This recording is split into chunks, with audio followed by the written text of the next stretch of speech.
virus spreading across the nation. So it's important to take the vaccination. It's killing people, whether you are young or old. So we must fight to bring it under control.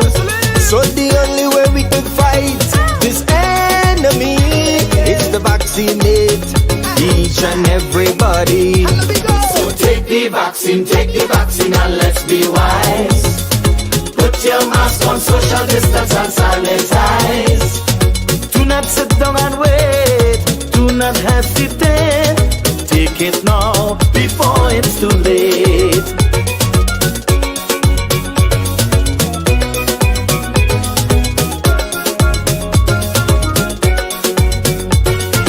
Let us be responsible as a nation. We have to come out on top this situation. Go and get your job now, my people. You do not stand a chance, you'll be in trouble.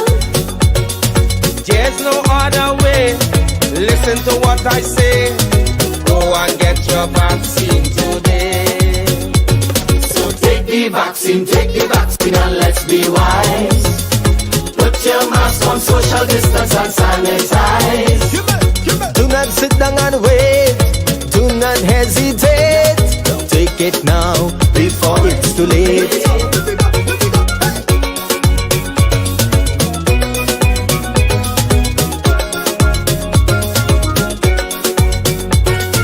Now is not the time for us to give up. We must be vigilant and come out on top. Every single day people are dying. So don't give up the battle, keep on trying. So please heed the call. It's attacking big and small. So let us stop this virus once and for all. So take the vaccine and let's be wise. Put your mask on, social distance and sanitize. Do not sit down and wait, do not hesitate. Take it now before it's too late. So take the vaccine and let's be wise. Put your mask on, social distance and sanitize. Do not sit down and wait, do not hesitate. Take it now before it's too late. Take it now before it's too late. Hear me now. Take it now before it's too late. Trinbago, let's get vaccinated. Be the hero.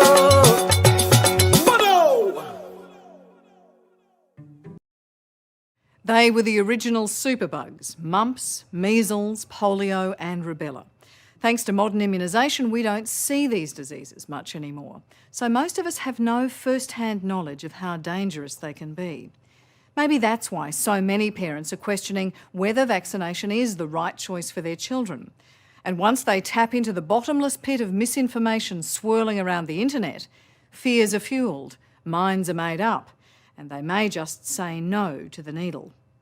Well, tonight you'll meet some of the self-appointed experts behind the anti-vaccine campaigns and some grieving parents who couldn't disagree with them more. Perfect, big, handsome man. I think his mummy was a bit mad for him. I think so. This was baby Kayla Smith, just 5 weeks old. He'd just started to smile and his parents were besotted. Loved his battles. They still can't comprehend, looking at this video, that he was dying before their eyes of whooping cough.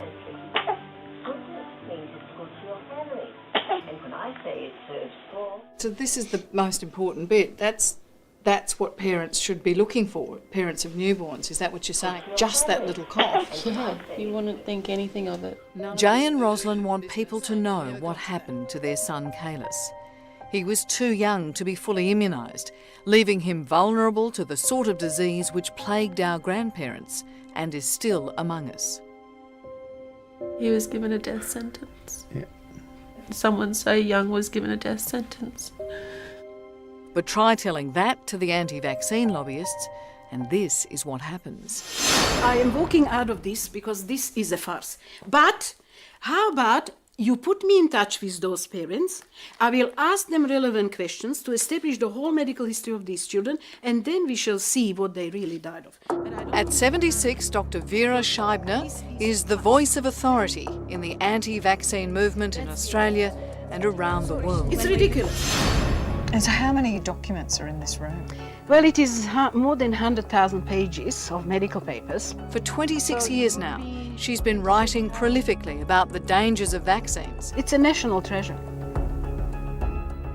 Based on my extensive research of orthodox medical literature, I am totally against any vaccination. Have you got anything good to say about vaccines? No, because the immunity is achieved by going through the natural infectious diseases of childhood, such as measles, whooping cough, mumps, rubella. So vaccines are dangerous and diseases are good? Exactly. Kalis was born in February this year, a little brother for 2-year-old Shayla. He only died 7 weeks ago, and his parents are still reeling from how quickly whooping cough claimed his life and how little doctors could do about it. On Tuesday, he's sent home with a cold, and on Friday, he's on life support. Yeah, shock. Every mother's worst nightmare, I think. And they had 15, 20 doctors around him, just screaming resus, and it was all on. I think people are thinking this is a normal cold, like a bad cold. But it's not, it's a disease, you know. Look up the word disease in the dictionary, I think.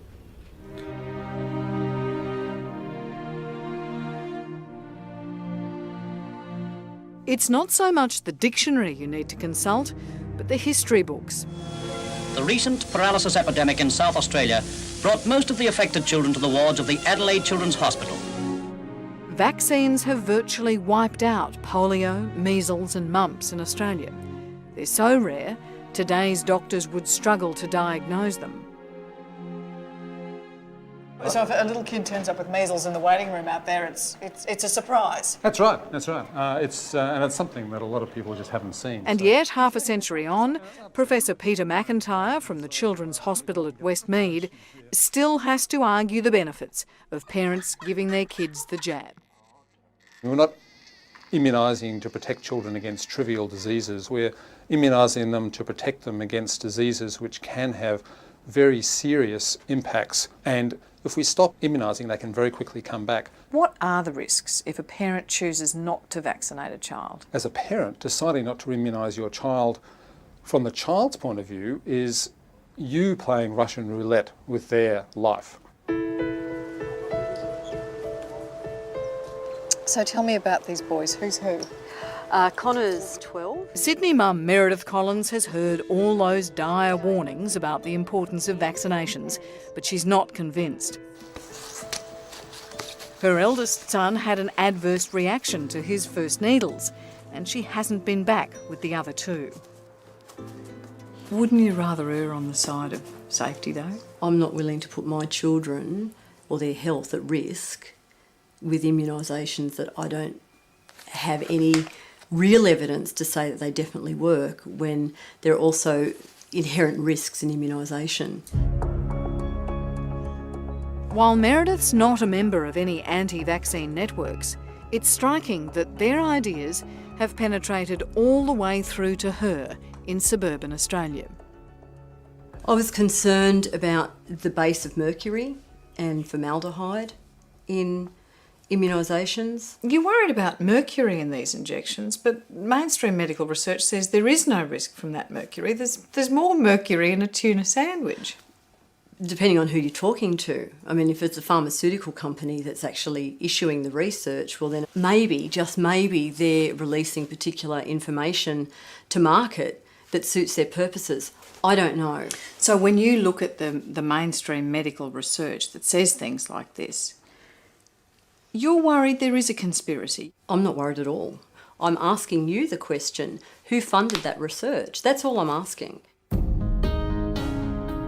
Initially, they just took kidneys of wild monkeys and minced them. Working alongside Dr. Vera Scheibner is her friend Bronwyn Hancock. With a background in IT, Bronwyn's even set up a website to promote Dr. Scheibner's ideas, alongside her own lengthy exposés on the dangers of modern medicine. You write here that the body only catches a disease if it needs to. So all those polio and measles epidemics, Bronwyn, the kids, their bodies wanted to catch those diseases, did they? There are benefits of diseases. Now, I say that with qualification because obviously diseases have to be well managed, and going through a disease is like us getting exercise. This is one of the reasons why it's good to get rubella as soon as possible so that you have immunity to it. And but what about the risk of rubella to pregnant women who can have babies suffering terrible birth defects? Don't answer things that you don't know enough about, okay? Just don't answer them. You were drowning. So let's call spade a spade. You see? Yeah. She was drowning, yeah. Why would she be drowning? Because she hasn't got the extent of knowledge that I have. If she hasn't got the extensive knowledge, why on earth is she writing these articles on the website? Maybe you have a point there. Yes, that's right. Maybe you have a point there, okay? So just for clarity, you're not a medical doctor? I'm not a medical doctor, no. But I am a doctor of natural sciences. Am I right in thinking that in fact your expertise is in studying microfossils, little fossils? My expertise is in many areas. One of them was microscopic fossils. But actually, just for the record, you have no formal medical training. I wouldn't say that because I did a course of nursing when I was young. But do you believe you know more than most doctors? Yes, I believe I know more than most doctors. Vera's adamant that her qualifications were earned in this very room. During the quarter of a century, she's spent diligently analysing medical journals. For instance, in 1998, an explosive report from the British doctor Andrew Wakefield claimed there was a link between autism and the measles, mumps and rubella vaccine. And Vera, like many others, remains convinced.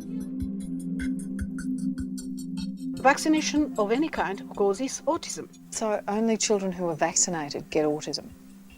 That's right, yes. That's a heck of a story. It is a heck of a story, yes. And that's just what it was, a story. Fiction, not fact. Last year, Dr. Wakefield was struck off the medical register for falsifying his research. Not that Vera has got the message. It was fraud. And yet, despite that flimsy evidence, once something gets out and there are people looking for answers, particularly with something nasty like autism, it'll just keep going. Should the medical community be more candid about the risks of vaccines, both now and in the past, in order to overcome some of the community anxiety about giving kids the jab? Absolutely. And believe me, if we were concerned about something not working, or particularly something that was actually causing harm, we'd be the first to put up our hands and say, well, let's stop it.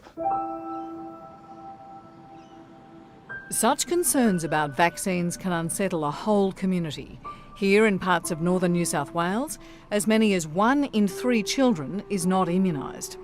And as the immunisation rates went down, the rates of disease here went up, particularly dangerous for any baby under 6 months old, as they are too young to be fully vaccinated. This is Dana. And so it was here in 2009 that little Dana McCaffrey was born, into the middle of a whooping cough epidemic. Like a mum, grandmother and a cousin.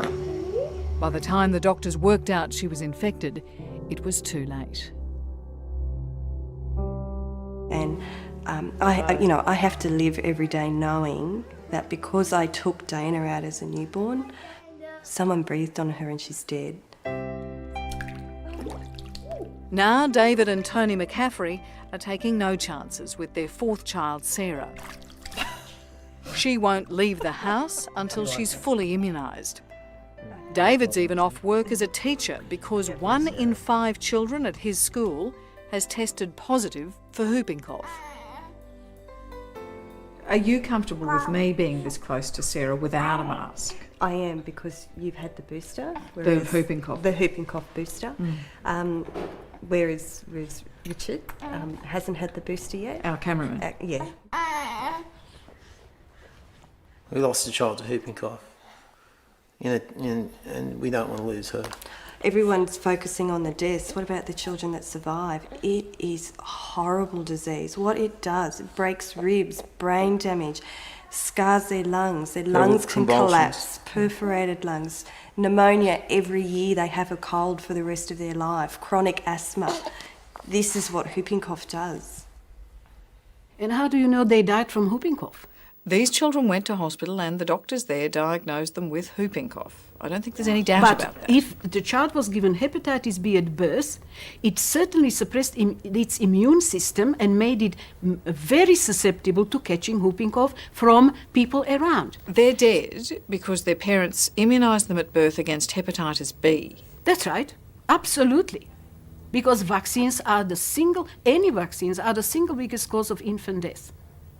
Those mothers have no knowledge to judge the case. They only listen to what doctors tell them. And of course, the doctors are only too happy to start blaming the disease instead of their vaccines.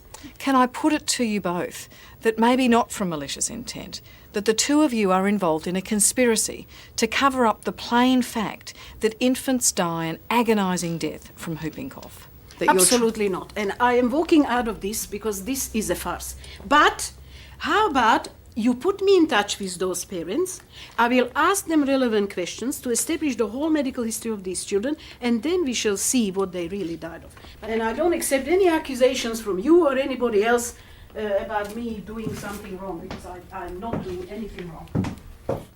People have said to you, we want proof that this is how your daughter died. I watched my daughter over 5 days die the most agonising death, and I don't want any other parent to go through that. And what do you say to them about proof? My proof's in a cemetery.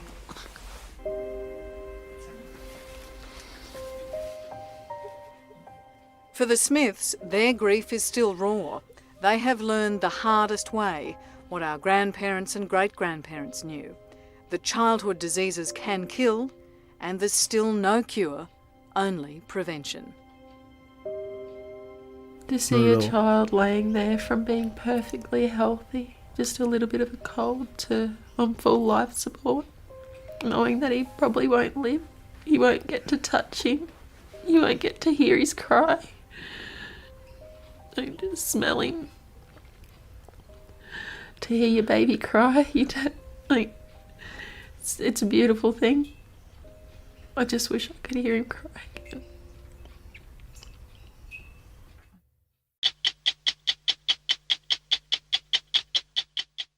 Hello, I'm Tara Brown. Thanks for watching. To keep up with the latest from 60 Minutes Australia, make sure you subscribe to our channel. You can also download the 9Now app for full episodes and other exclusive 60 Minutes content. Let's get vaccinated. Be the hero. See coronavirus spreading across the nation. So it's important to take the vaccination. It's killing people, whether you are young or old. So we must fight to bring it under control. So the only way we can fight this enemy is to vaccinate each and everybody. So take the vaccine and let's be wise. Put your mask on, social distance and sanitize. Do not sit down and wait, do not hesitate. Take it now before it's too late.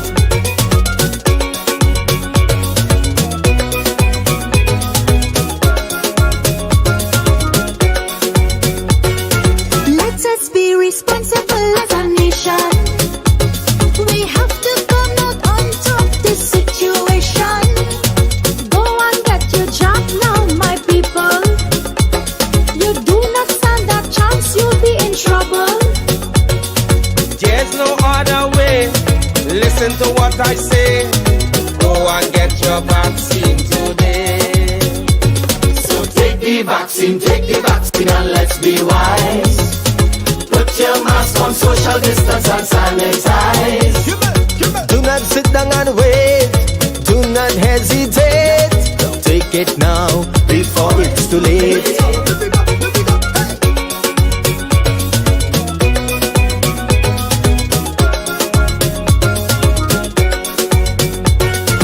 Now is not the time for us to give up. We must be vigilant and come out on top. Every single day people are dying, so don't give up the battle, keep on trying. So please heed the call. It's attacking big and small. So let us stop this virus once and for all. So take the vaccine and let's be wise. Put your mask on, social distance and sanitize. Do not sit down and wait. Do not hesitate. Take it now before it's late. So take the vaccine and let's be wise. Put your mask on, social distance and sanitize.